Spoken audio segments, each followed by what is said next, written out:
Hey guys, Pete here. Today we're going to talk about that long sequence at the beginning of episode 3 or in Twin Peaks season 3. If you haven't watched that yet, then you're going to want to stop watching this video because it will certainly spoil it. So what I'm going to do is I'm going to break down the scene, and if you want to skip that, check the description because there will be a timestamp link that'll take you straight to where we talk about the theories and general impressions of what it all means. So let's talk about Part 3's opening sequence. We catch up with Cooper as he's still falling through space. After a short detour through the glass box in New York City, he drops into what appears to be an otherworldly environment.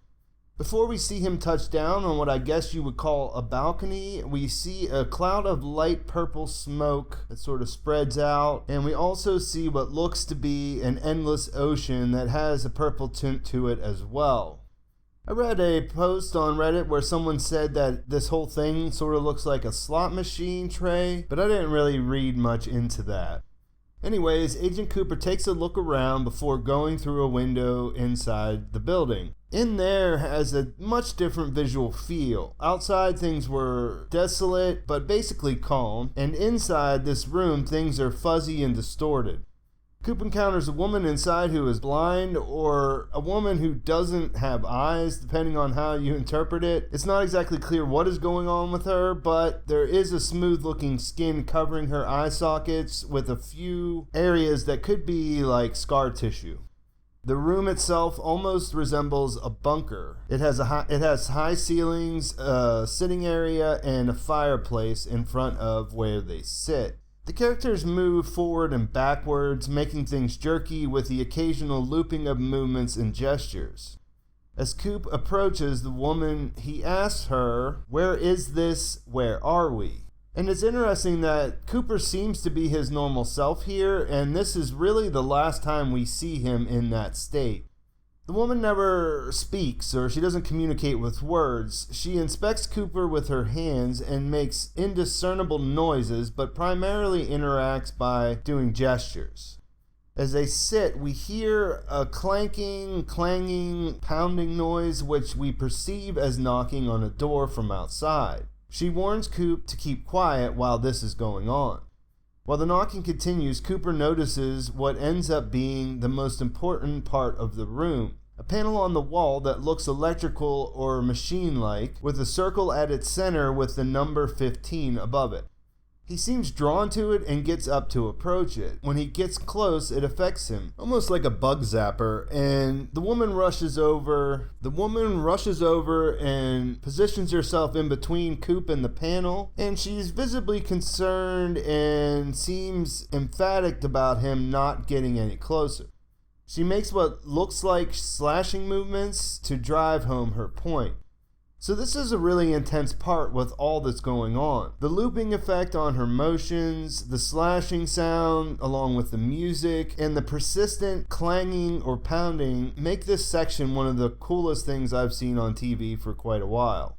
She makes her way to the opposite wall and waves after Coop to follow. They go through a small door, a regular sized door I guess, and she starts to ascend up a ladder. At the top they exit through a hatch. Out there it appears that everything we've seen so far is contained inside a black metal box which is floating in deep space for lack of any better description.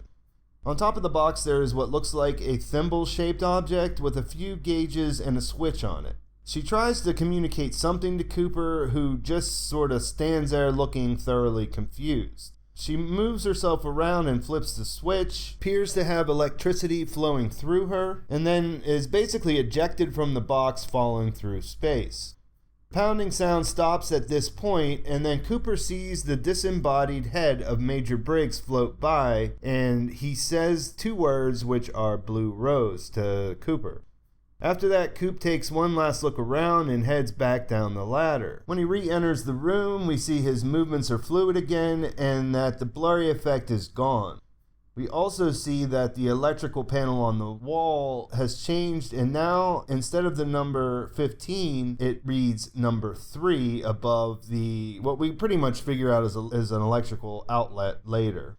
There's a different woman sitting on the couch at this point. This time she has eyes, can communicate with words, and is played by the actress who played Ronette Pulaski in the original run. Talk a little bit more about that later. It's impossible to tell if Cooper recognizes her since he is recognizing that everything is different at the very same time he comes back into this room. As he approaches, she checks her watch, and we see that it's 2:52, which brings to mind what the arm had said earlier, 253 time and time again. Here we get a glimpse outside of the real world. We find out that Evil Coop is still driving down that highway in South Dakota, and getting a shot of his dashboard clock, we see that it's also, it's all happening at the same time. His clock is at 2:52 as well. Ronette, not Ronette, speaks to Cooper as he approaches the panel and says, "When you get there, you will already be there."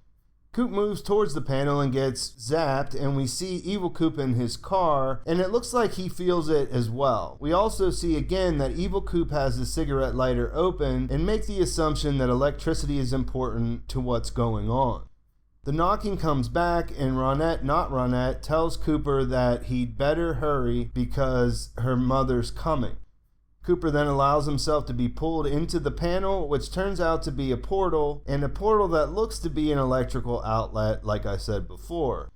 While this is happening, Evil Coop loses control of the car completely and crashes on the side of the road. Later, we see that normal Coop materializes through an electrical socket where Dougie had just disappeared to take his place. And that is where this strange sequence comes to an end.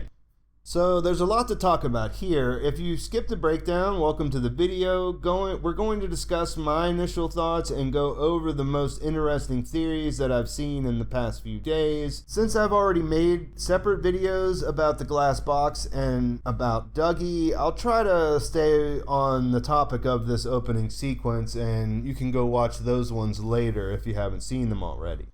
My initial thought after realizing Dougie was a decoy to prevent Evil Coop from being returned to the lodge was pretty simple.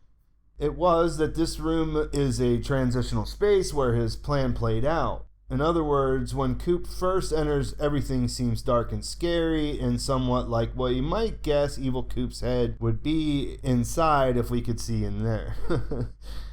After NATO, the first woman we see literally flips a switch, things seem much more calm and Dougie-like. The numbers changing on the panel could be an indication that if Coop had passed through straight away and never followed NATO, he would have switched with Evil Coop and returned things back to normal. So yeah, this is simple and fits within what we know happened, but also leaves a lot of stuff out. Things like Dougie wearing the ring, the two women in the room, and the pounding noise coming from Ronette, not Ronette's mother. I say Ronette, not Ronette, because she's not credited as Ronette Pulaski in the end of the episode. She's credited as American Girl. Other people have brought up in the comments of my other videos that maybe the first woman is supposed to be Josie and the second is supposed to be Ronette, but I really don't see anything that ties all those things together. I'm not saying it's not important that David Lynch picked this actress to play this part. I'm just saying we don't know enough to understand if it's just because Coop is imagining these people in a certain way, or that because Ronette had some connection with Lodge stuff that, that could be part of it. I really don't think we know enough to say why that's important just yet. So yeah, the simple idea here is that, it's all just part of Evil Coop's plan, and those two women, important or not, are there to make sure everything goes according to how he wants it to. Of course, it's not very Twin Peaksy to go with a simple answer, so there are plenty of other ideas out there to consider. The first thing that caught my attention was the actual name, or what we call this place. It seemed at first most of the stuff I was reading online was referring to it as the machine room because the electrical panel looked quite like a machine. After that, I started seeing the term the Mauve Zone, and mauve is a light shade of purple, which we see at the beginning, and this name also has a really nice ring to it. But the Redditor who started using that name further explained it, and I'll go into that. Ketchum26, who is active in the Twin Peaks subreddit, wrote that the term Mauve Zone is taken from the writing of Kenneth Grant. Apparently, Grant was the first person to associate Western occultism and magic, with a K, with alien abduction phenomena. He was also the first to really emphasize the role of Jack Parsons in the history of occultism. Mark Frost uses both of those ideas in The Secret History of Twin Peaks, so Ketchum26 concludes that he must have read Grant's writings. And Grant believed that magical manipulation of reality could be done with the help of alien beings in the Mauve Zone, which is basically a self-contained world at the very edge of reality between what we can experience and what we can only conceive of as non-existence. Now, the term non-existence is a throwback to what the Arms doppelganger says before Coop departs the Red Room. And, if you haven't read The Secret History, there is quite a bit about this Jack Parsons character, and, a lot of it seems to match up with where things might go, especially with the Major Briggs connection and the Blue Rose stuff. Since I've never actually read any of Grant's writing, I'm not really sure if alien beings here are specific to beings from other planets or if they could be just non-human beings. Because honestly, at the end of The Secret History, one of the things that came to mind was that even though they talked about aliens a lot, it wasn't necessarily in a way to say that aliens from other planets were real, but that something was behind all of this phenomena related to what we think of as UFOs and alien abductions and so on. Now, that's a whole other video that I'm going to do with The Secret History, so I'll just veer away from that and say that the Mauve Zone is a catchy name for it. It's my favorite name for it, and it's an interesting take on where the idea for this sequence might have come from. Another theory out there has to do with the different types of electricity. You might remember learning about Thomas Edison electrocuting a full-grown elephant when he was competing with Nikola Tesla. Well, there are two types of electricity, and that's what that whole thing was about. Alternating current, or AC, and direct current, or DC. Redditor Seriously Not Cool wrote that the switch NATO flips on top of the box changed the panel on the wall from AC to DC. He points out that the room is no longer going back and forth in time. That's in relation to alternating current. It basically moves back and forth to keep things really simple. And that the building is then all set in DC mode. His idea is that NATO did that in order to help Coop enter the car where evil Coop is. As in, he isn't near a wall socket which transmits AC, but near a car lighter which is DC. This, of course, would all be coordinated by Mike and the Arm, but it doesn't end up working because they don't know about Dougie, and so on and so forth. Overall, I'm not sure how I feel about this idea since, one, there was no electricity to speak of back in the times of Twisted Hair and Lewis and Clark, and also, why wouldn't Evil Coop just go somewhere far away from any electrical devices at 253 and wait it out? It's an interesting idea, all the electricity stuff, but it doesn't quite add up for me. Let me know what you guys think about that. The most recent development in Mauve Zone theory crafting, I guess you would call it, is a video. Redditor Arkrem posted today a video that shows the scenes with the glass box and the Mauve Zone overlapped. This is definitely somewhat interesting, but I think that everyone should keep in mind that the non-linear presentation would sort of line these scenes up anyways. I'm not saying, Lynch did it on purpose or didn't do it, but I do know that he wrote this out so that these things are all happening at the same time. So there would be a little bit of overlap. Just keep that in mind.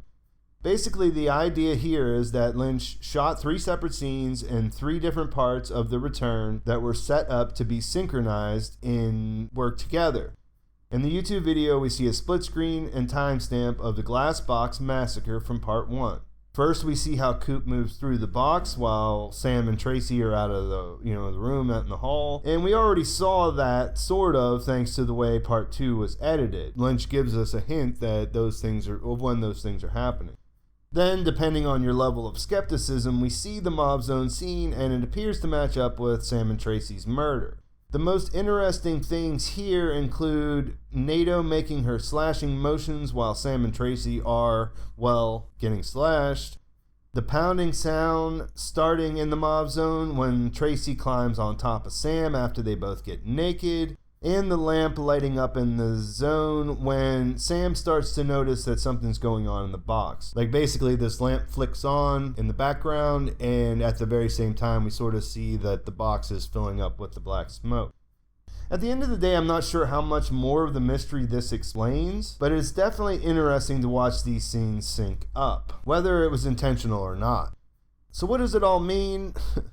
Hell if I know.